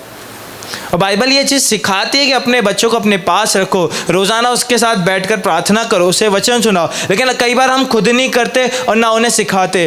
प्रेरितों के काम में लिखा है कि पौलुस किन्हीं जातियों से मिलता है और उन्हें जब देखता है तो वो ये देखता है कि वो लोग पत्थर के ऊपर परमेश्वर लिखे और उसके सामने आराधना कर रहे। उनको पता ही नहीं कि असली परमेश्वर कौन है, उनको ये पता है कि कोई तो परमेश्वर है। तो वो कहते हैं कि तू जो भी है हमसे अपनी महिमा लेते रहे, हम तेरा धन्यवाद करते हैं, हमें ये चाहिए, हमें ये दे। कोई नाम नहीं लेते, कुछ नहीं लेते, बस आराधना कर रहे। तो पौलुस उन्हें यीशु के बारे में बताता है और बपतिस्मा देता है। बाद में पता चलता है कि इनके जो माता पिता थे वो यीशु को जानते हैं, कभी बच्चों को बताया ही नहीं। तो आज बच्चे ऐसे हो गए कि उनको पता ही नहीं कि यीशु कौन है, परमेश्वर कौन है। लेकिन शुक्र है कि वो लोग उस वक्त बुराई में नहीं गए। लेकिन जब पुराने नियम में ऐसा हुआ तो लोग बुराई में गए, अपने लिए सोने का एक बछड़ा बनाकर उसकी आराधना करने लग गए। या बाल देवताओं के बारे में जितनी बातें लिखी है बाइबल में साफ लिखा है कि माँ बाप जो थे वो मसीह में थे या जो वो धर्मी थे, लेकिन उनके बच्चे जो थे वो धर्मी नहीं थे। अपने आप को देखो कि आप किसके वश में हो। या देखो, जैसे मैंने कहा कि अधम को गिराने उसने हवा को इस्तेमाल किया। ये सिर्फ हस्बैंड वाइफ में वो नहीं करता है, दोस्ती में करता है, भाई बहन के बीच में, भाई भाई में, बहन बहन में, हस्बैंड वाइफ के साथ साथ वो माता पिता, मेरे और मेरे माँ के रिश्ते में वो ये कर सकता है, मेरे और मेरे पिता के रिश्ते में वो कर सकता है, या मेरे आसपास जो लोग रहते हैं वो किसी को भी इस्तेमाल कर सकता है, किसी भी रिश्ते को इस्तेमाल कर सकता है। हमें आज बाइबल ये सिखाती है कि जब तुम्हारे मन में कोई ख्याल आए तो उसे परखो कि ये जो चीज़ आ रही है मेरे दिमाग में करने के लिए, ये शैतान की तरफ से या यीशु की तरफ से। जहाँ भी हो, सिर्फ चर्च की बात नहीं कर रहा हूँ, तुम्हारी 24 घंटे की पूरी लाइफ जो भी तुम कर रहे हो, किसके कहने से तुम कर रहे हो, कौन तुम्हें वो करवा रहा है, उस पर ध्यान दो। इफिसियों की किताब के 6 अध्याय के 14वें वचन से लिखा है कि मेल मिलाप की जूतियां पहन लो, अपने हाथ में तलवार ले लो, वचन की तलवार ले लो, विश्वास का ढाल ले लो, जिलम पहन लो और जाओ युद्ध लड़ो। इसका मतलब है कि अपने आप को प्रार्थना, बाइबल के वचन और विश्वास से ढक के रखो कि शैतान तुम्हारे पास जब आए तो वो हार जाए। प्रार्थना बहुत ज़रूरी है। प्रार्थना और वचन ऐसे काम करते हैं जैसे सर्दियों में हमारे लिए गर्म कपड़े, बारिश में हमारे लिए छतरी जो हमें बचाते हैं। जब गर्मियों में हमें जो ठंडक चाहिए होती है, जो छाँव चाहिए होती है, प्रार्थना वचन वैसे काम करता है हमारे लिए। और विश्वास के बारे में तो हमने जब कालेब के बारे में हम सुन रहे थे तभी सीखा था। जिसके अंदर विश्वास नहीं था, परमेश्वर ने उन लोगों को वो जगह ही नहीं दी, लेकिन जिसके अंदर विश्वास था पूरा अधिकार उनको दिया। ये 3 चीज़ मसीहों के अंदर होनी चाहिए, तभी आप लड़ सकते हो, तभी आप परख सकते हो कि जो मेरे से बात कर रहा है वो शैतान है या फिर वो यीशु है। हमारे मन में जो भी बात आती है, कई बार लोगों को रात में ऐसा होता है कि तू प्रार्थना कर ले, बेड पे जब लेटे हुए थे, लेकिन हम उठ नहीं पाते प्रार्थना करने के लिए, तो हमने अपना अधिकार सीधे सीधे शैतान को दिया, क्योंकि शैतान यही चाहता है कि हम प्रार्थना नहीं करें। पवित्र आत्मा कह रहा है तू प्रार्थना कर, लेकिन हम नहीं करते। कईयों के मन में आता है कि तू चर्च के लिए ये कर, चर्च के लिए वो कर, आज चर्च में जाके ये काम कर, या फिर चर्च के लिए ये दान दे, जो भी। लेकिन अगर हम नहीं कर रहे तो हम शैतान की सुन रहे, और अगर हम कर रहे हैं तो हम परमेश्वर की सुन रहे। जैसे मैंने पिछले हफ्ते कहा था कि जो 3 गुना परमेश्वर ने मुझे कहा कि मैं तुझे देता, वो क्यों कहा? क्योंकि जो चीज़ मैं परमेश्वर को देने वाला था, जो मैं दान देने वाला था, वो 3 गुना करके मैंने परमेश्वर को दिया। इसलिए परमेश्वर ने कहा कि मैं भी तुझे जब दूंगा तो 3 गुना दूंगा। जो मैंने आपके साथ भी बांटा कि अगर आप भी ये करते हो तो मैं दिल से चाहता हूँ आपके लिए भी प्रभु 3 गुना करे, 3 गुना बढ़ाकर, जो भी आप मांग रहे हो 3 गुना बढ़ा कर दे। अगर आप 1 मांग रहे हो तो यहोवा आपको 3 दे। लेकिन जब हम परमेश्वर की सुनते ही नहीं है तो सीधे सीधे हमारा वश हम शैतान को देते। और शैतान ने हवा के साथ क्या किया? हवा के वजह से उसने अधम को गिराया। जब अधम गिर गया तो ये दोनों को यहोवा ने वहाँ से बाहर निकाल दिया। अब वो सीधे सीधे शैतान के साथ कांटेक्ट में आ गए। तब तक वो परमेश्वर के छाए में थे, तब तक शैतान सिर्फ बात कर सकता था, लेकिन जैसे ही परमेश्वर के छाए से, उसके शरण से बाहर आ गए, शैतान अब उनके अंदर जा सकता है। ये फ़र्क हो गया। जब तक हम थोड़ा तो थोड़ा परमेश्वर को अपना अधिकार देते, वो सिर्फ हमें बोल सकता है, हमारे मन में ख्याल डाल सकता है, हमारे दिमाग में विचार डाल सकता है, लेकिन जब हम उसकी सुनने लग जाते हैं और हम पाप कर बैठते और पश्चाताप नहीं करते हैं, तब वो सीधे हमारे अंदर घुस सकता है, सीधे सीधे हमारे अंदर घुस सकता है और हमें और पापी बना सकता है। तो आप अपनी लाइफ के ऊपर ध्यान दें कि आज आप जो भी कर रहे हो, सुबह उठने से रात को सोने तक, जॉब पे, घर पे, चर्च में, दोस्तों के साथ, परिवार के साथ, सड़क पे, बाजार में, कहीं पे भी आप हो, आप जो भी कर रहे हो वो किसके कहने से कर रहे हो? क्योंकि ये आप नहीं कह सकते कि ये मैं खुद से कर रहा हूँ। आप यहाँ तो शैतान के कर रहे हो, या तो आप परमेश्वर का सुनकर कर रहे हो, लेकिन आप बीच में नहीं हो। हम में से कोई भी न्यूट्रल नहीं, हम में से कोई भी ऐसा नहीं जो ना तो शैतान की ना तो परमेश्वर की, बस खुद की कर रहा है। कोई नहीं है, या तो हम शैतान की या तो हम परमेश्वर की सुन रहे। तो अपने ऊपर ध्यान दे, अपनी लाइफ के बारे में सोचो कि आप जो कर रहे हो वो किसके कहने से कर रहे हो। चर्च में जो मैं एग्जाम्पल्स दे रहा हूँ वो तो ये दे रहा हूँ कि चर्च में जब वचन बोला जाता है तब आपका ध्यान नहीं होता, या फिर आप किसी से बातें कर रहे हो, या फिर आप कुछ कर रहे हो, या फिर आराधना में आप आंखें नहीं बंद कर रहे, आप हाथ नहीं उठा रहे, आप ताली नहीं बजा रहे, गीत नहीं गा रहे, आपका ध्यान नहीं है, आप कुछ ना कुछ कर रहे हो, तो आप शैतान के वश में हो। और बाहर के लिए जब आपका ज़बान पे आपका कंट्रोल नहीं होता है, या फिर आप चर्च छोड़कर बाहर ज़्यादा रहते हो, आप प्रेयर नहीं करते अपनी पर्सनल, आप परमेश्वर पर विश्वास नहीं लेकर आ रहे हो, आप डर डर के जी रहे हो, या फिर आप अपनी लाइफ खुद बनाने के चक्कर में हो, आप ये सोचते हो कि परमेश्वर से कुछ नहीं होगा, मेरे को कुछ करना पड़ेगा, मेरे बच्चों के लिए मेरे को कुछ करना पड़ेगा, तब आप अपना अधिकार शैतान को दे चुके हो। जो हमारे मन में भी नफरत लेकर आता है वो शैतान है कि ये इंसान मेरे को पसंद ही नहीं, मैंने इससे बात ही नहीं करनी। विश्वासी के खिलाफ हो गया। चर्च खत्म होने के बाद लोगों को इस बात में बड़ा अजीब लगता है कि हम क्यों सबको जाकर प्रेज द लॉर्ड बोले, हम क्यों उससे हाथ मिलाए, हम क्यों हाथ जोड़े या हाथ मिलाए और उसको प्रेज द लॉर्ड बोले, हम क्यों उनसे बातें करें। चर्च होते साथ भाग जाना है, ना उनसे बातें करनी है, ना कुछ, सिर्फ गायब हो जाना है। हम एक दूसरे के साथ मेल मिलाप नहीं रख पा रहे, हम एक दूसरे के खिलाफ बातें कर रहे, हम एक दूसरे के बारे में बुरा बोल रहे, और एक दूसरे के बारे में दूसरों को भी बता रहे कि ये इंसान सही नहीं है, ये इंसान गलत है, इसने मेरे को ऐसा बोला और ऐसा किया, इसने मेरे पीठ पीछे मेरे को ऐसा बोला। यहोवा तो कहता है माफ़ करो, यीशु भी कहता है माफ़ करो, यीशु तो कहता है मेरे साथ तो हो चुका है, ये इससे बुरा हुआ है, जो तुम्हारे साथ हो रहा है इससे तो बुरा हुआ है मेरे साथ। लेकिन सबसे पहले मैंने क्या कहा है, परमेश्वर तू इन्हें माफ़ कर, क्योंकि ये नहीं जानते ये क्या कर रहे। सिर्फ जो सिपाही थे उनके लिए नहीं कहा, जितने भी यीशु के चाहे चेले थे, चाहे परिवार वाले थे, जितने लोगों के ऊपर परमेश्वर ने चमत्कार किया था, अंधों को आग दी, मुर्दों को जिलाया, जो भी काम किया, सबके लिए एक ही बार कहा और एक ही चीज़ कही कि इन्हें माफ़ कर, ये नहीं जानते क्या कर रहे। अगर इस्कत यहूदा के बारे में यीशु को पता था तो यीशु उसको निकाल भी सकता था, आज से तू मेरा चेला नहीं है, तेरे जगह पे मैं लूका को चुनता हूँ मेरे चेला होने के लिए। यीशु ने किया नहीं किया।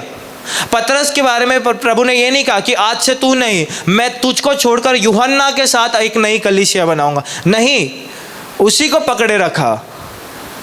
क्योंकि यीशु आज भी यही करता है। अगर वो ये देखता है कि आप उससे दूर जा रहे हो तो आपको छोड़ नहीं देता है, आपके पास आता है, आपको अभी भी बचाना चाहता है। लेकिन हम उससे दूर जाते जाते जाते इतने दूर चले जाते हैं कि शैतान हमारे अंदर घुस जाता है। और वो आज ये करवा रहा है हमारे साथ कि एक दूसरे के साथ नफरत करवा रहा है। तो बाइबल ये नहीं कहती है कि अगर तो कोई तुम्हारे बारे में बुरा कह रहा है तो उसको छोड़ दो। बाइबल तो ये कहती है कि उससे माफ़ करो, और जैसा व्यवहार वो तुम्हारे साथ कर रहे बदले में वैसा व्यवहार मत करो। जैसा प्यार तुम अपने आप से करते हो वैसा ही प्यार तुम्हारे पड़ोसी से करो। दो ही मुख्य आज्ञा है, पहला परमेश्वर से प्रेम करो, दूसरा अपने पड़ोसी से प्रेम करो, चाहे वो कैसा भी है। लेकिन शैतान आज आपस में नफरत लेकर आ रहा है, दूर कर रहा है, अकेला कर रहा है आपको। इसके लिए हर कोई कहता है कि मैं अकेला हूँ, मैं अकेला हूँ, मेरे साथ कोई नहीं है। आप सोचो कि अगर आप जो पहले करते थे आज आप नहीं कर रहे चर्च के लिए, तो आप परमेश्वर से दूर हो चुके हो। अगर आपकी प्रेयर लाइफ पहले जैसी अब नहीं है तो आप परमेश्वर से दूर हो चुके हो। अगर आपने कुछ वायदा किया था और आप पूरा नहीं कर रहे हो, आपका ध्यान ही नहीं है उस वायदे की तरफ, तो आप परमेश्वर से दूर हो चुके हो। वचन में जो आप सुनते हो, बाइबल पढ़ते टाइम जो आप पढ़ते हो, उसको आप पूरा नहीं कर रहे हो, तो आप अपने आप परमेश्वर से दूर हो चुके हो। वो नफरत सिर्फ विश्वासी में नहीं लेकर आता है, वो विश्वासियों में पास्टर के प्रति भी है ना नफरत को लेकर आता है, पूरे चर्च के खिलाफ वो नफरत को लेकर आता है। हर चीज़ में लोगों को है ना कुछ ही नहीं पसंद आ रहा। चर्च में वर्शिप नहीं अच्छी हो रही, चर्च में हम चंगे नहीं हो रहे, चर्च में ये नहीं हो रहा है, चर्च में वो नहीं हो रहा है, चर्च में ये गलत हो रहा है, चर्च में वो गलत हो रहा है। यही जबान पे बातें चलती रहती है। और जब वो दूसरे चर्च में जाते हैं उनको लगता है हम यहाँ रहेंगे, लेकिन बाइबल में ये चीज़ लिखी नहीं है। शैतान आपको आपके ही लोगों से दूर करना चाहता है कि आपको अकेले देखकर घात करे, आपको अकेले देखकर आपको मारे। जिस तरह हवा अकेली थी तब उस पर हमला हुआ और हवा मारी गई। हवा ने अपना कंट्रोल शैतान को दे दिया। हमको भी अलग करता है, सब चीज़ों से अलग करता है, धीरे धीरे सबसे दूर करता है। इसके लिए लोग आज अपने परिवार से खुश नहीं है कि ये परिवार कैसा मिला मेरे को, कैसा परिवार है, कैसी मेरी मम्मी है, कैसे मेरे डैड है, कैसा हस्बैंड, कैसे बच्चे, कैसी बीवी। इससे अच्छा कोई और हो जाता, या हम पैदा ही नहीं होते, हमारी शादी ही नहीं होती, ये नहीं होता, वो नहीं होता। नफरत चर्च वालों से, मैं इस चर्च में क्यों आया, ये लोग मेरे साथ क्यों ऐसा करते, ये लोग सामने से क्यों मेरे पास आते, इनकी शक्ल नहीं पसंद मेरे को वर्शिप नहीं पसंद, मैं लेट आऊँगा, मैं आऊँगा नहीं। ऐसा करते करते दूर लेकर जाता है और संसारिक लोगों की तरफ आपको खींचते रहता है और एक वक्त ऐसा आता है आप संसारिक ही हो जाते हो। शुरू कहाँ से हुआ, स्टार्ट कहाँ से हुआ? छोटी सी बात आपके दिमाग में उसने डाली, छोटी सी बात आपके दिमाग में डाली और आपने उसे पूरा कर लिया, और यहाँ से लेकर वो देखो कहाँ तक लेके गया। अब ये तो मैंने धरती का बताया, फिर इसके आगे जो हमने बात की अभी थोड़ी देर पहले, सुसाइड करवा देता है, या फिर अगर हम शैतान के कंट्रोल में आ जाते हैं, यहोवा से दूर हो जाते तो एक्सीडेंट करवा देता है, बीमारी हमारे अंदर डालता है। भजन 91 में लिखा है कि अगर तुम यीशु के साथ हो, उसके पास हो, उसके करीब हो, तो कोई बीमारी कितनी बड़ी क्यों ना हो तुम्हें कोई नुकसान नहीं पहुंचाएगी, अकाल तुम्हें परेशान नहीं करेगा, तुम कभी कंगाल नहीं होगे, तुम शैतान को अपने पैरों के नीचे रखोगे। लेकिन जब हम अपना कंट्रोल खुद से दे देते तो शैतान हमारे पैरों के नीचे नहीं, हमारे सिर के ऊपर बैठ जाता है, फिर हम मर जाते हैं, हमें मार देता है, हमारा खून कर देता है वो किसी ना किसी तरह से। फिर इसके बाद भी हम नर्क चले जाते हैं। न्याय के दिन होने तक, जब तक न्याय का दिन नहीं आता है तब तक हम एक ऐसी जगह पर रहते हैं जो नर्क जैसा नहीं लेकिन नर्क है, छोटा नर्क है, जिसमें उतनी आग नहीं, उतना तकलीफ नहीं, लेकिन फिर भी है। इतना है कि एक बूंद पानी के लिए भी हम तरस जाए, जिस तरह लाजर और धनवान के बारे में कहा। और जब न्याय हो जाएगा तब असल नर्क में हमें डालेगा। तो सोचो कितना बड़ा वो प्लान करता है।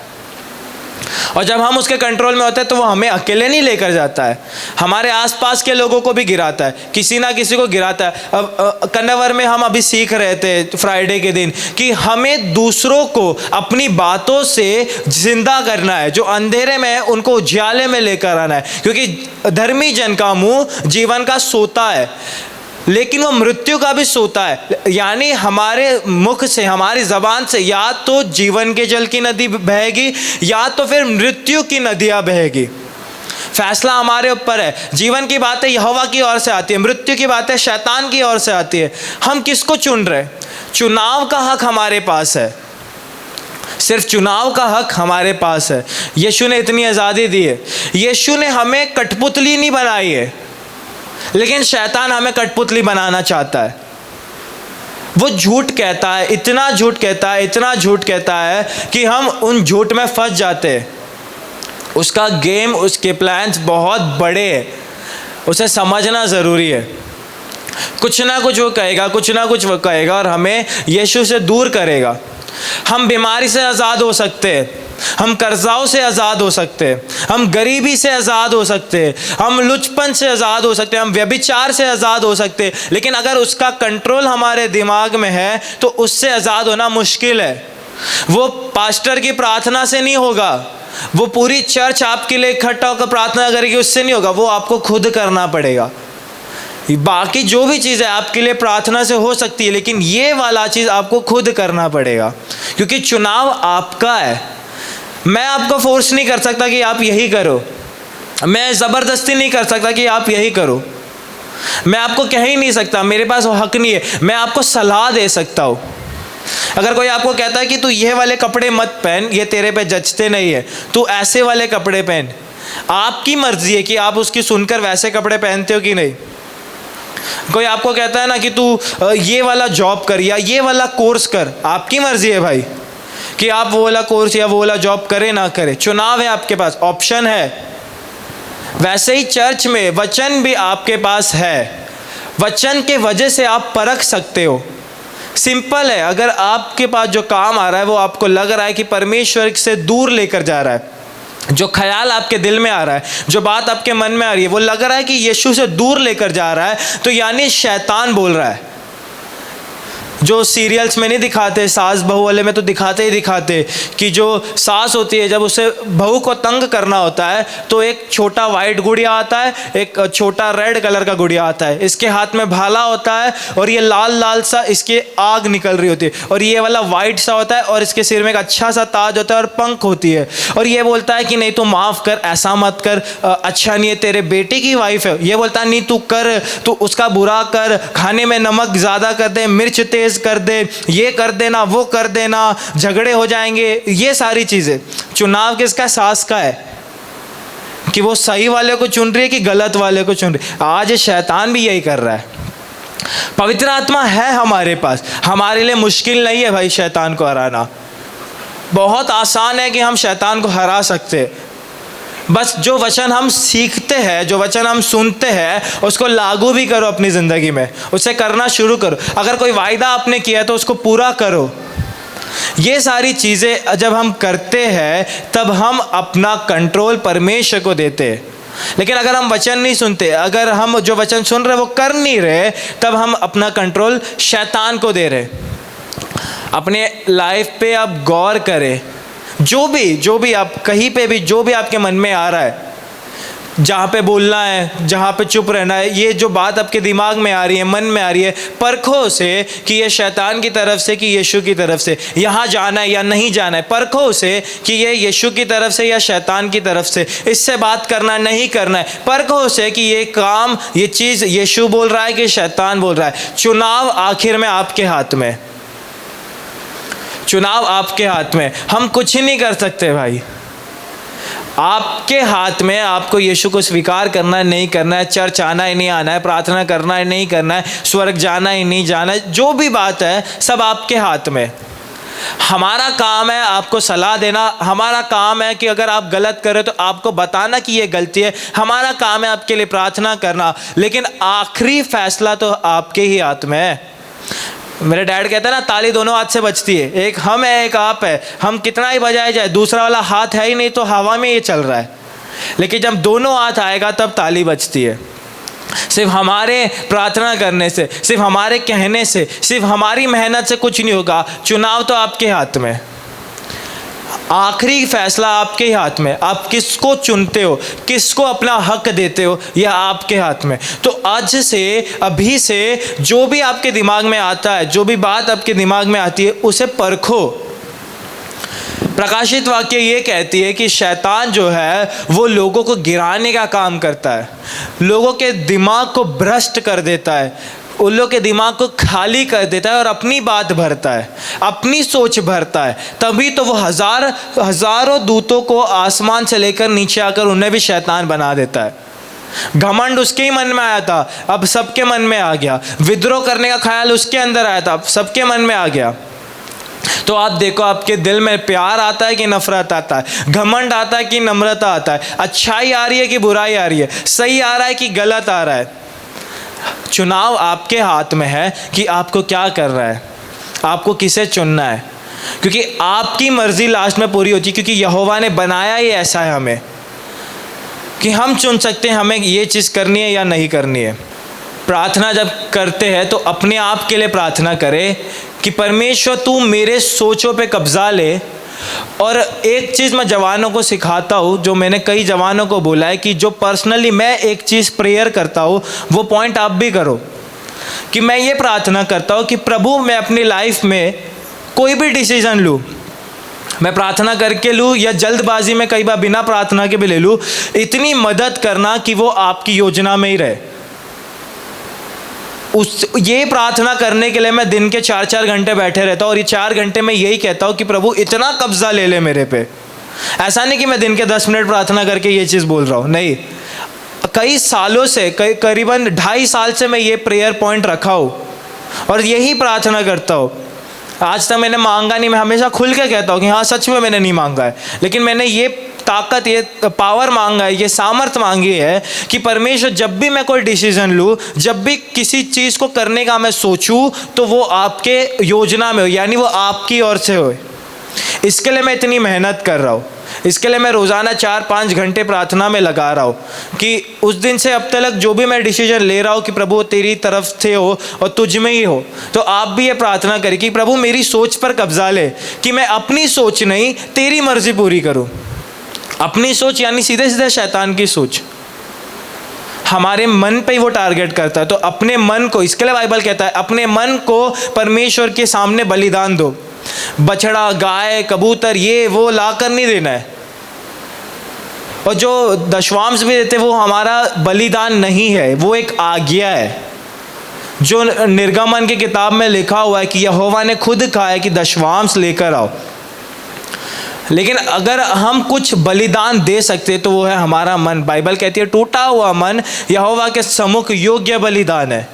अपने आप को परमेश्वर के हाथों में दो, प्रार्थना करो कि मुझ पर तू कब्जा ले, मेरी सोच पर कब्जा ले, मेरे विचार पर कब्जा ले, मेरे मन, मेरे दिमाग, मेरे दिल पे कब्जा ले, मेरी ज़बान पे कब्जा ले, मेरे पूरे शरीर के कामों पे तू कब्जा ले। मैं जहाँ जाऊँ, जो भी करूँ, मेरा उठना बैठना तुझे पसंद आए।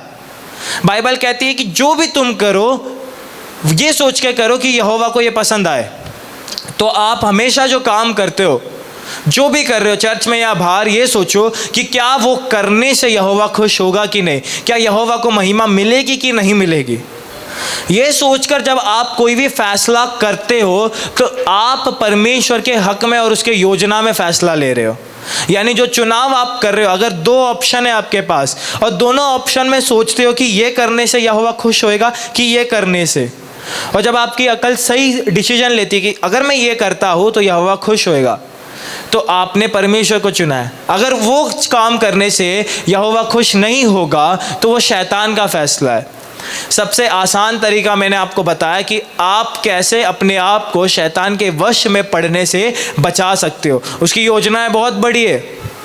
हमारी ज़िंदगी में सिर्फ परमेश्वर हमारे लिए योजना नहीं बनाता है, बहुत लोग बनाते हैं। हम खुद एक योजना बनाते हैं, हमारा परिवार एक योजना बनाता है, हमारे दोस्त एक योजना बनाते हैं, और शैतान भी हमारे लिए योजना बनाता है। उसका भी प्लान है कि हमें बहका कर वो किसी और को भी बहका दे, हमें गिरा कर औरों को भी गिरा दे और हम मसीहत से दूर हो जाए।